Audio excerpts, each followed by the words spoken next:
In case you hadn't noticed, film photography is enjoying an encore. Just like they did with vinyl records, a new generation is flocking to film for its timeless look and authenticity. If you're going deep on photographic artistry here in Nashville, there is no better portfolio to study than the work of Jim Senor McGuire. His portraits of the most meaningful musicians are so important to our history, the Grand Ole Opry made sure it owned the archive. I got turned on the country music when I was, 15 or 16. At that time, on the radio, you could hear Hank Williams and Webb Pierce and all the real country guys that were on the radio. And once I got into it, I really got into it. Not rock and roll. Not rock and roll, not for me. Now, McGuire is a bit elusive, doesn't do many interviews. You might see him driving on a nice day in his classic 47 Ford Woody with an Australian Shepherd in the passenger seat. Stay with us for the next 30 minutes and you'll hear more about all those photos and that dog. I'm Demetria Kalodimos. It's Banner and Company.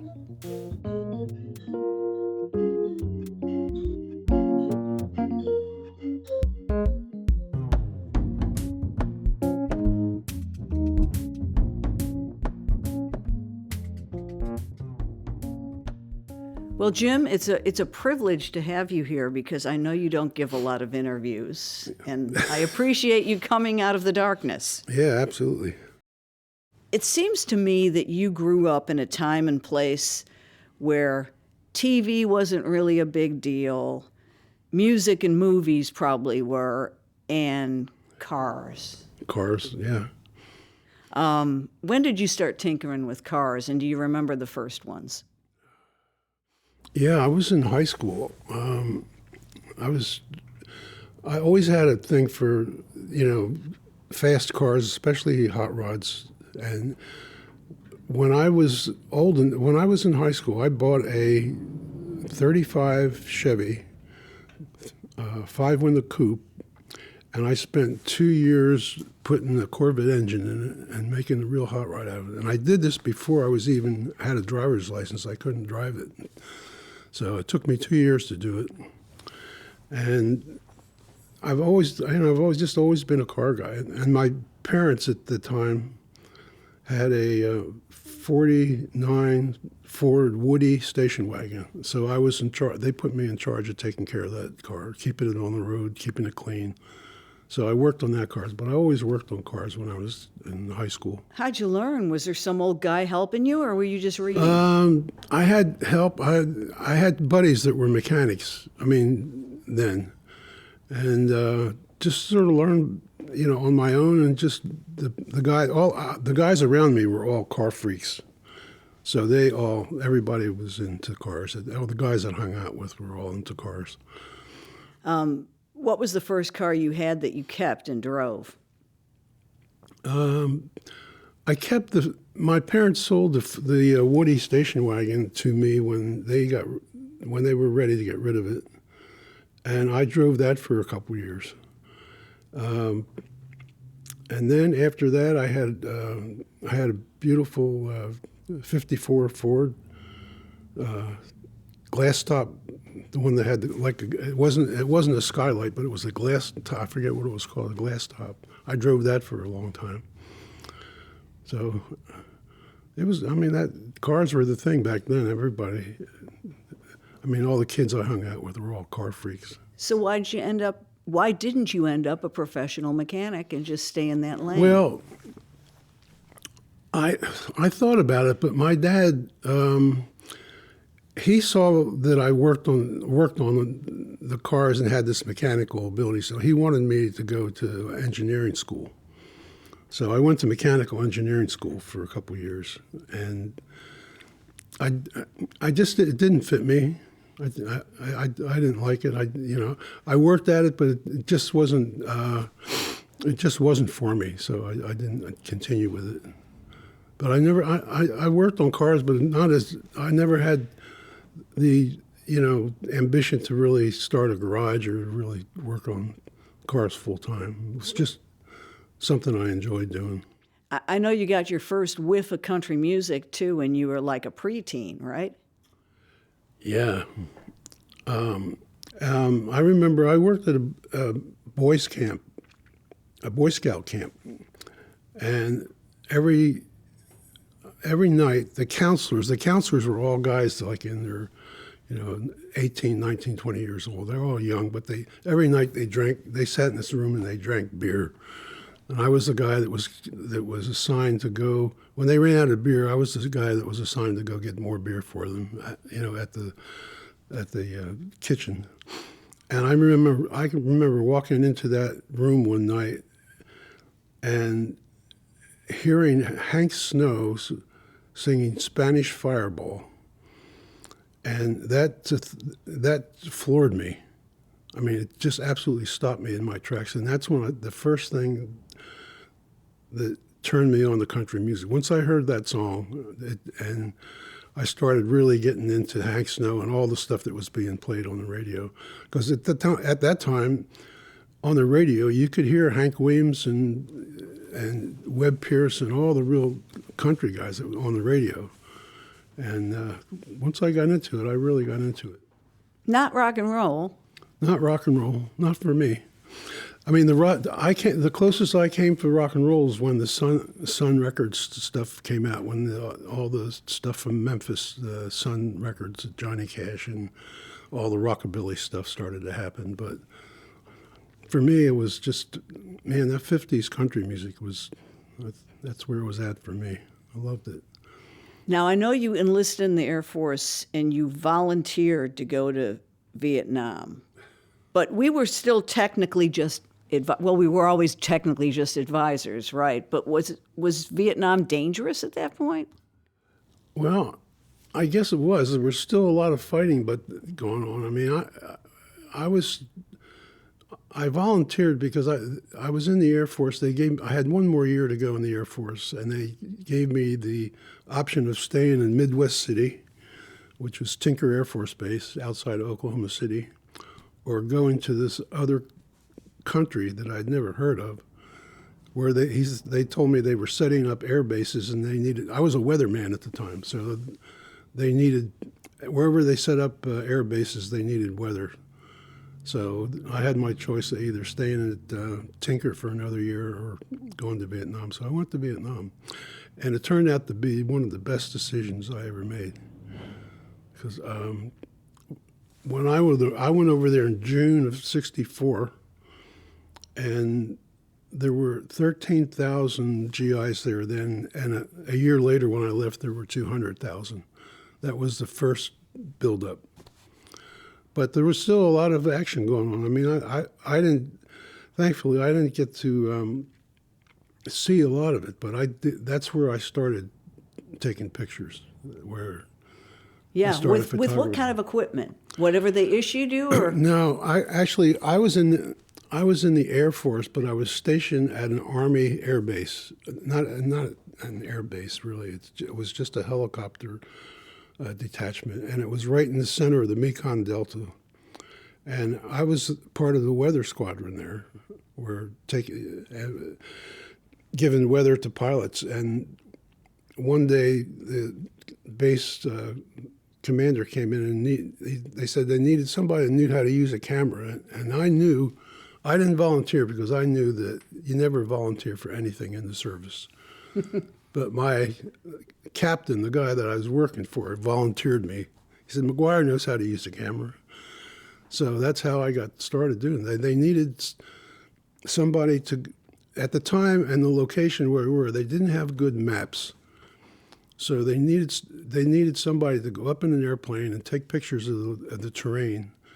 And they would plan these missions from these little aerial pictures that I took. So that's what I wound up doing. I spent the whole year. They said, "Okay, you're not in the weather anymore. You're our photographer now." So that's what I did, and it was a great gig because I got to go up and fly around, see all the terrain, take the pictures, and then after the mission was done, I would go in after it. So I got sort of a before and after and when I left, I took all my negatives with me. They didn't want them. I took everything with me, and it was all done. This was really primitive to me. I knew how to use a camera, but I didn't really. It was just a simple 35 millimeter camera. It was all black and white.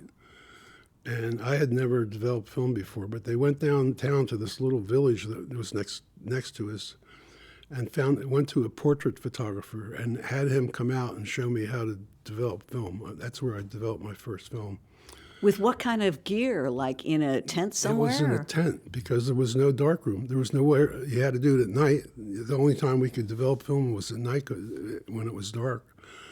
And it was really, really primitive. I mean, really primitive. But that's how I started developed my first film. But it was when you got home that you decided that there was art photography ahead. Yeah, when I got home, I was trying to decide what to do. I didn't know what I was going to do, but I decided just to try to see if I could get into photography and how to do it. And I found what I really needed was some more training. I didn't really know enough to really get into it. So I went to school for almost a year, just mostly learning technical stuff, learning how to print, learning how to develop, learning how to use strobes, all the basic stuff. And then when I came out of that, I got a job as an assistant to a fashion photographer in New York, a guy named John Foote. And it was just the two of us. It wasn't a big setup. It was just him with his Hasselblad in a studio in his house where he shot portraits. And I was his assistant. I did all his darkroom stuff. I developed all his film and did all his printing. And I worked for him for 3 years for $60 a week.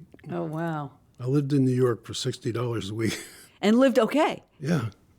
This was probably 1966 or 67. Well, you were seeing some cool fashion, it seems to me. Yeah. It was New York in the 60s was fantastic. The music scene there was crazy. And he showed me how to shoot people. He was really good at handling people and getting them to relax. He shot a lot of portraits of Broadway people, actors, and then we shot the fashion he did was mostly editorial, but he did stuff for Vogue and Bazaar and some of these magazines. But it was pretty interesting. I wasn't that interested in fashion at the time, but he really instructed me. It was a really great experience to watch him work with people. What was his best advice? Just, what he told me not to, when he was shooting people, he said, don't put any film in the camera until 15 minutes. So he would be shooting people with no film in the camera. And they'd have no idea. They have no idea. And just to be able to get them to relax. And he was very conversational. I mean, that was part of it, just talking to people. But the key was just getting people to relax and just be comfortable and be conversational. And then we would put film in the camera and shoot. But he was great. He taught me a lot. And didn't he also introduce you to the work of Irving Penn? Yeah, he introduced me to the not only Penn but Avedon and Wingate Payne and all these really terrific photographers that were still working, at their peak in the '60s. And he introduced me. When I saw Irving Penn stuff, I was floored by it. To me, I don't know, there was just something about his black and white was so beautiful. His prints were so beautiful. A lot of his prints he did platinum printing, not just regular darkroom silver printing, but platinum printing. His prints were magnificent. And he did a series called Small Trades, where he would have his assistant go out in the street or out into the city and get people people who are the tradespeople, plumbers and firemen, and have them come into a studio just dressed the way they were working in their aprons or whatever they were wearing, and bring their tools with them. So you'd have plumbers in there with their tools, and you'd have butchers in there with aprons with blood all over them. And that whole thing really just started me on a course that I loved it so much that somebody would do that and do it so well. And in the end, that's sort of when I started doing people, that's what sort of got me started doing the Nashville portraits.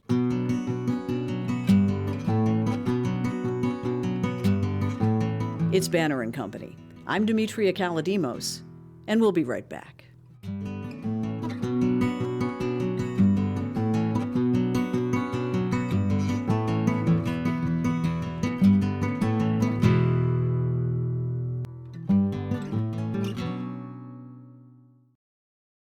Recently, we asked some people about sharing their New York Times accounts. My name is Dana. I am a subscriber to the New York Times, but my husband isn't. And it would be really nice to be able to share a recipe or an article or compete with him in Wordle or Connections.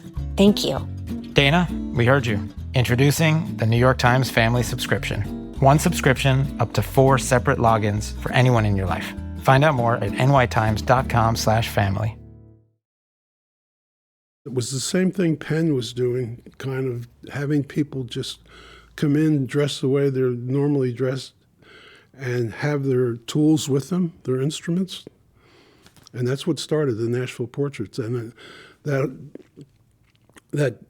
canvas that I used for all the years that came from Penn, because if you look at the small trades portraits, all those portraits were done on backdrops that were totally plain, just cement kind of backdrops, so that you couldn't tell anything from the photographs, like when they were taken, whether they were taken last week or 15 or 50 timeless. years ago. They were timeless, and that I wanted to create a canvas like that for the same reason. So I painted that canvas. I painted it when I was still living in New York, and all these years, the Nashville portraits, they were all done on that canvas, and I still have it. It's rolled up in my garage. So that was definitely from heavy Irving Penn inspiration. I've seen the canvas. I've had the privilege of standing in front of the canvas. Yeah. But of course, most, if not all, the portraits are black and white. So what color is the canvas? It's a combination of dark blues and browns and orange, and there's not much color. Not a lot. I didn't want it to be colorful. I knew I was going to use it for black and white. So when I was painting it, during the course of painting it, I used to shoot pictures of it in black and white just to see what the black and white images were, what it looked like in black and white. And then I finally got it to the point where I really loved the black and white. So I shoot color. So I occasionally shoot color on it, and the color is great, but it's not like the black and white. I mean, the black and white really works real on that canvas. And the older it gets, as it starts to fade, the better it looked. Really? Yeah. I mean, this canvas is 40 years old now, or 45 years old now, and I still use it. But the older it is, it's paper thin now, from all the use and people walking on it and everything. But it still looks fabulous. I haven't used it in a while, but I still have it. Maybe I'll pull it out one day. You first set up shop in Sylvan Park in kind of a... I did. In kind of a dump. Yeah. It was... When I came to town, I didn't have anything. I mean, I didn't have money for a studio or anything. I was really, I was looking for a studio, but I knew I couldn't afford much. But I found this grocery store. It was a mom and pop grocery store that was built in the 1920s, and it was on Wyoming Avenue over in Sylvan Park. And the lady that grew up, her family, she grew up in this store, and she now lived next door to it. The building was empty. It was just a mom and pop store, but it was empty. And when I went to talk to her, she said, I just need somebody in this store that will keep it up so it won't fall down. And it was a mess. I mean, it was really a mess. So she said, just keep it up, fix everything when it needs fixing, I'll rent it to you for $125 a month. So this is what I needed. I need someplace cheap. It had a little 2-room apartment on the back of it where you could stay. So, because when the store was open, the family stayed in the store. They lived in the store. So I had a place to stay and a room that was about maybe 1,000, 1,200 square feet, an open room. And that's what I needed. I needed a cheap, open studio. And it was in a great neighborhood. It was in Sylvan Park. But it was a mess. I mean, we really had to work on keeping the plumbing, electricity, the roof leaked. I mean, it was a mess, but we kept it up. I was there for 13 years. Wow. Who was the first sort of legend you shot in that unlikely spot? Well, Guy Clark. Guy, he was one of the first photo sessions I did there. But I'll tell you, people, when I started, I mean, Guy was a friend at the time, so those photo sessions, a lot of the musicians that I shot were kind of friends. I wasn't like I was working for the record companies. So when I started to get more work and the record companies started to call me, then people that were really established started to show up for these photo sessions. And I remember the first one was Carl Perkins. They sent me. Carl Perkins was one of my guitar heroes, and I was, he's somebody whose records I used to buy in the 50s and 60s, and here Carl Perkins, I got a photo session with him, and I was so excited about it. And I remember he pulled up to this store. Now this store looked like just an abandoned, rundown wreck. And I saw him pull up in his Cadillac. He had a big Cadillac, and I could see out the window. He was just sitting there. He was afraid to get out. Like I know he was thinking, man, this cannot be the place. And he sat there for a while, and I just sat and watched him. And finally I went out and said, yeah, this is the place. Come on in. And he came in, and we had a great time. And he sat down. He did something really remarkable. He sat down, and I was asking him what he was doing. He said, well, I just finished a new record. He said, would you like to hear it? Wow. So I said, oh, yeah, I'd love to hear it. So he went over. I had a Martin guitar sitting over in the corner. He went over and picked the guitar up, and he sat down, and he played every song. He sat there and took my guitar and was playing every song on this record. And for 30 or 40 minutes, he played me every song on the record. And I'm sitting there watching Carl Perkins in front of me playing this stuff. I'm thinking, nobody's going to believe this. But it was one of the most amazing photo sessions that I ever had. And then we shot stuff, and they used it for the cover. But it was great. That's another question. Did you have to surrender, your preference to record label execs and or the artist, or did you ever get to pick, this is the shot? I know you did with Guy's work. It was always McGuire figures out what the shot is. Well, I was able to control it a little, mostly when I worked for the smaller labels, for Rounder Records and all the bluegrass labels. I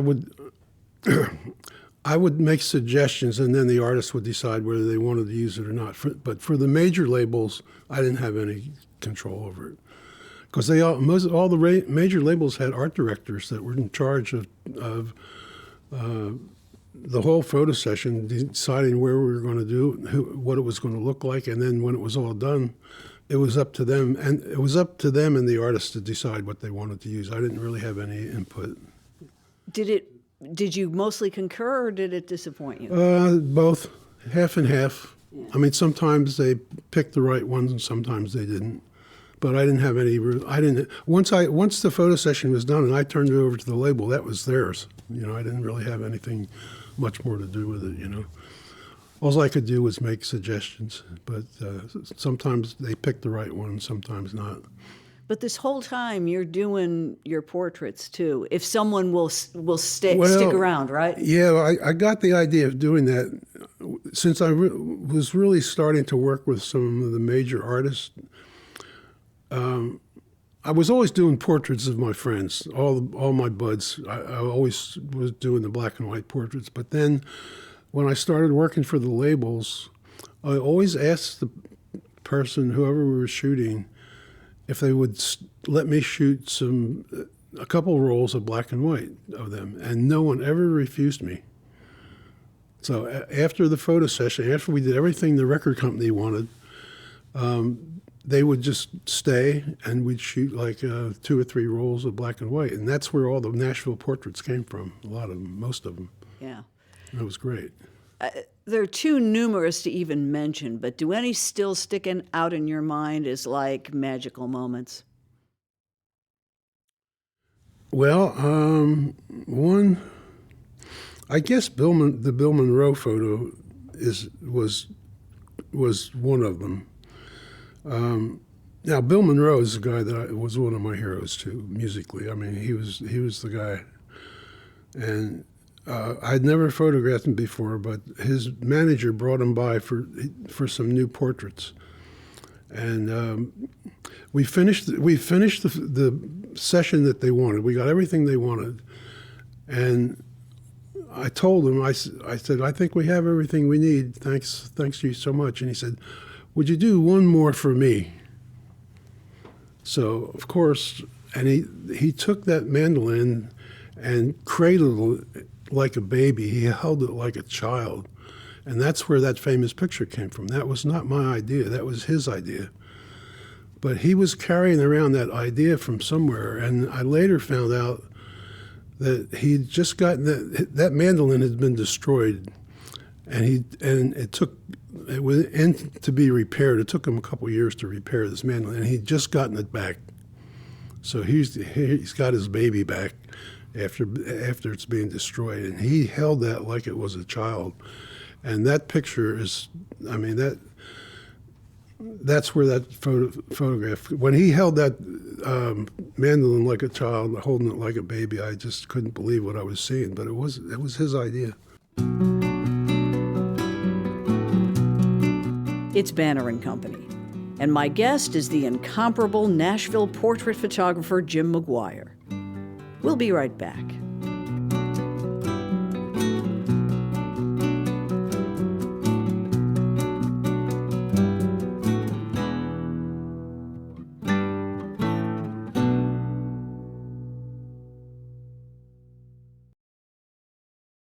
I know you did location stuff too, and I've got to ask you about John Prine.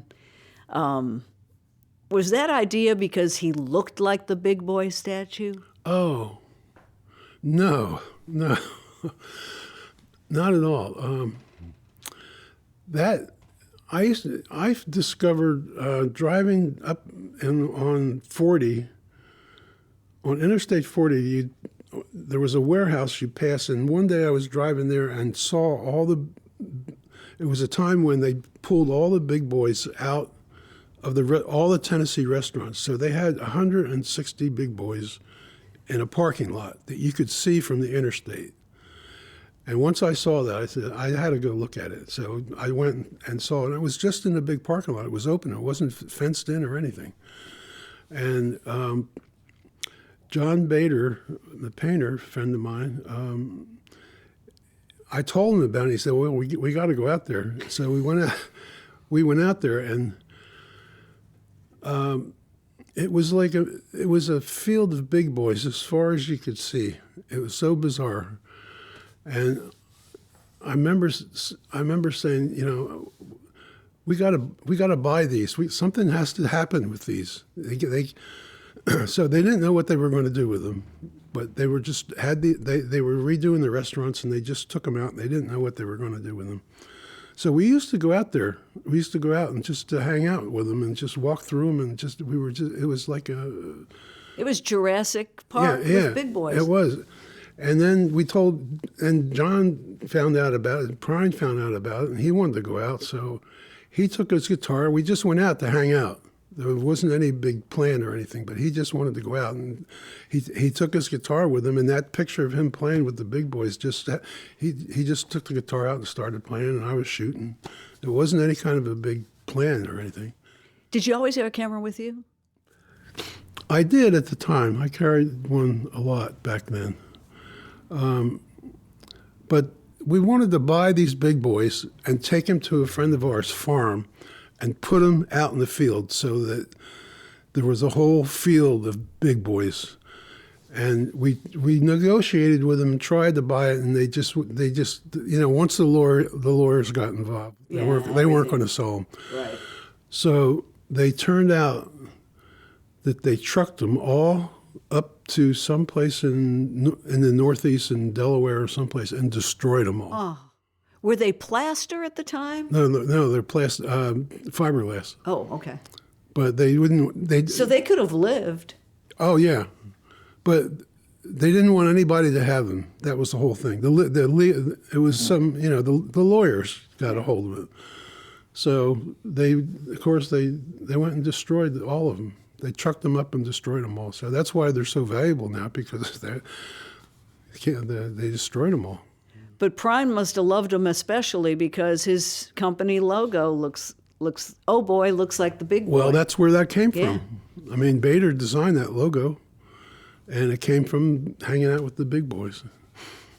I saw a couple. I mean, did you like location shoots or did you prefer studio?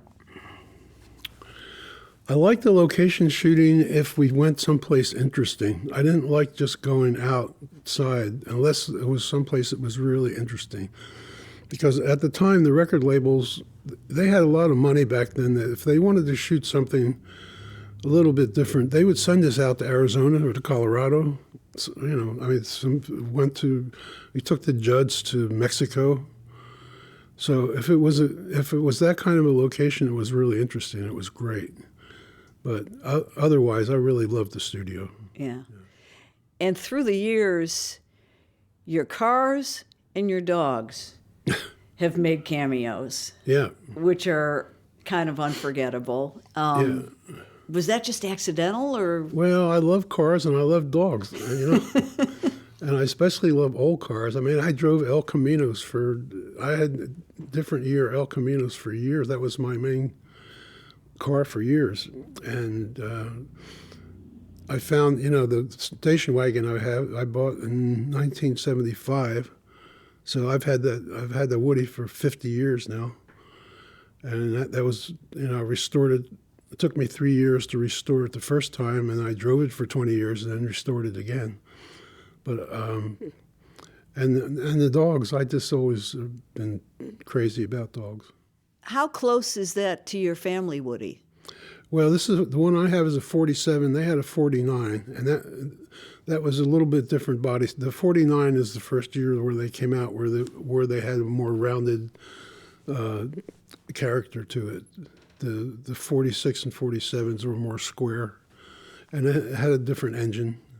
But I fell in love with my parents' Woody when I had it, and that was always something I always loved. But I found that car here in Nashville. Really? Yeah. In someone's garage or no driving by? There was a guy who was a professor at Vanderbilt, and it was his car. He brought it from California, and his girlfriend, when they split up, his girlfriend got the Woody, so she was driving around. And I used to see it around. I used to see this car around town, but I could never find anybody. It was always parked someplace at Kroger or the bank or someplace. So I started leaving notes on it. I left notes on, if you ever want to sell this, call me. And I probably left 15 notes on it, through the months. And finally one day I got a call. saying, "Are you the guy that's leaving the notes? I'm ready to sell this car." So we did it, and it was funny because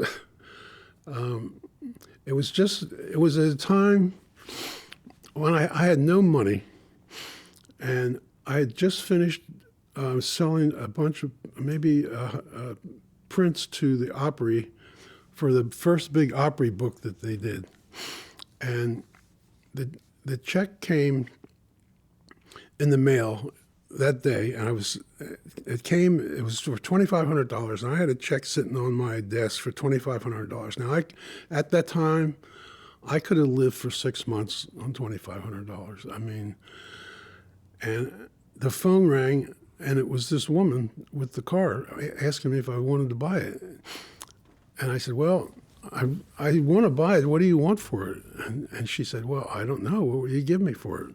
And it was one of those conversations, how much do you want for it? Yeah, going back and forth. So you don't want to offend her, but you don't want to rip yourself off. Yeah, so finally I said, "Listen, lady, I've got all the money I have in the world right now is $2,500. And I was looking at this check on my desk. I said, "If you take $2,500 for it, I'll buy it. And if you won't take it, I can't buy it." So she said, "Okay, meet my bank, this afternoon." So I took that $2,500 check, and I didn't even cash it. I just signed it over to her, and she gave me the title, and I bought the car. Well, it is magnificent now. And whose shots is it in? I know it's in a couple of different famous album covers and we insides. did one with Bela Fleck. I did one with Tammy Wynette. The first photo session I did with it was for the Newgrass Revival. The title of the album was called "Fly Through the Country," and it's just a picture of all them in the car, just going, driving it through the country. That was the first one, but yeah, I've used it in several through the years. And the dogs. Both Django and Maud, and was there someone before Django? Yeah, Shorty. Oh, okay. Shorty, it was my first one. Shorty was born on the floor of the old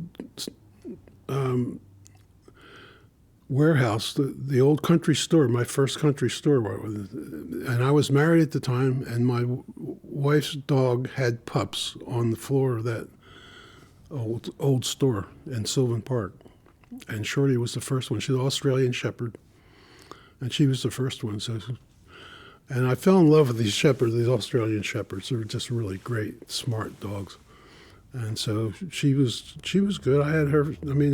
I had her, then Django, and then Maud. Yeah, I want to finish up today with the Maud story, from city dog to country dog back to city dog.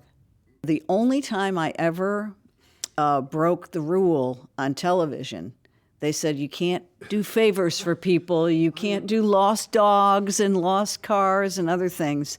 But I did mention when Maud was missing on the air and was willing to take the heat. Yeah, I remember that now. That was great.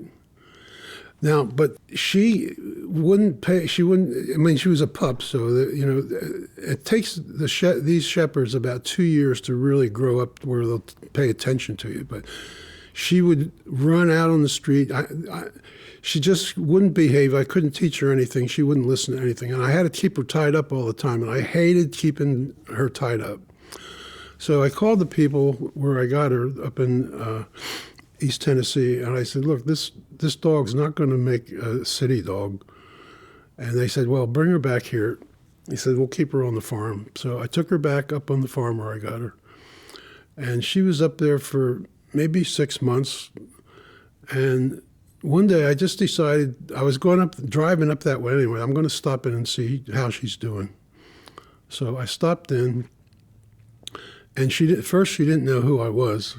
And then after a few minutes, she figured out. And she was just a farm dog. They had maybe 8 or 10 shepherds there that were just farm dogs. And she was just in the pack. And I was ready to go. I had a nice little visit with her. I was ready to go. I was driving to El Camino at the time. And I started to go, and she jumped in the back of the El Camino, and the tailgate was up. It wasn't down. She jumped over the end of the tailgate into the back of the El Camino. And the woman who I got her from, the farmer there, she said, maybe she should go back with you. Maybe this dog really wants to go back with you. So I said, okay, let's try it. And she didn't want to get out. I couldn't get her out of the car. She just wanted to stay in that El Camino. So I brought her back downtown, and it was like having a totally different dog. I mean, she was just, I don't know how it changed, what changed, or how it changed, or what happened, but it was like she just would pay attention to everything that I could teach her. Never ran off again? Never ran off again. I taught her where she could go, where she couldn't go. I never had to put her on a leash. She would just stay with me the whole time. It was just like a major life-changing experience. And that was it. I mean, she was great. I love that story. Yeah, it's really great. I can't explain it.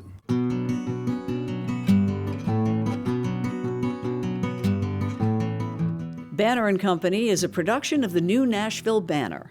This episode was produced by Steve Haruch and edited by me. The original music is by Verlin Thompson. You can subscribe wherever you get your podcasts or go to NashvilleBanner.com. You're in good company.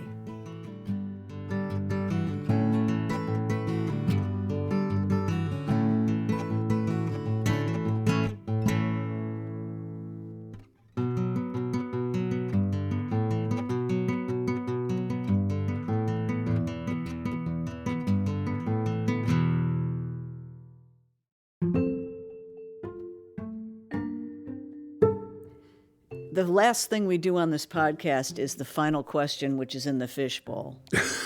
And you have to choose it. It was asked by someone, a previous guest. I can't tell you who. Oh, you want me to pick one of these? Grab one.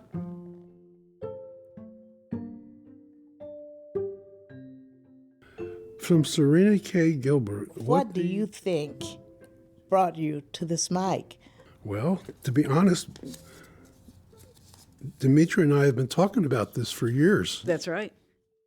And somehow, I don't do a lot of interviews. I'm not crazy about doing interviews. So most of the ones I get offered, I turn down. And we talked about it, but it never happened for some reason. We just never got together on it. And I'm 84 years old now. So it's interesting to me now to start to talk to people about things that they want to know. So that's what brought me down here, is the fact that we talked about it for so long and we never did it. And here we are.